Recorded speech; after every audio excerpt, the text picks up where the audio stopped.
ডিমা হাছাও জিলাৰ উমৰাংচু বুলি ক'লে আমাৰ মনলৈ আহে এটা সুন্দৰ লেক আপোনালোকে লেকটো চাওক মই আপোনালোকক দেখুৱাইছো এই লেকটো নেচাৰেল লেক নহয় এই লেকটো হৈছে আমাৰ যেতিয়া কপিলি হাইড্ৰ পাৱাৰ প্ৰজেক্ট হৈছিল তেতিয়া সেই প্ৰজেক্টৰ অংশ হিচাপে এই লেকটো নিৰ্মাণ কৰা হৈছিল আপোনালোকে আচৰিত হ'ব এই লেকটো 18,000 বিঘা মাটিৰে আবৃত হৈ আছে আমাৰ অসমত বা উত্তৰ পূৰ্বাঞ্চলত ইমান ডাঙৰ লেক হয়তো দ্বিতীয়টো নাই লেকৰ লগতে গল্ফ ফিল্ড বুলিও এখন আছে যদিও ইয়াত গল্ফ নহয়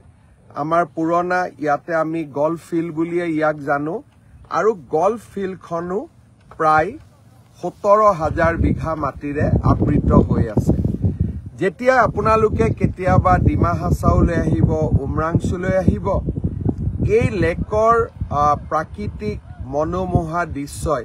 আপোনালোকৰ মন আকৰ্ষণ কৰিব আৰু সঁচাকৈ মই আজি ৰাতিপুৱা উমৰাংচুলৈ আহিছিলোঁ মোৰ যাবৰ কাৰণে মনত ইচ্ছাই হোৱা নাই যে মই ইয়াৰ পৰা ঘূৰি যাওঁ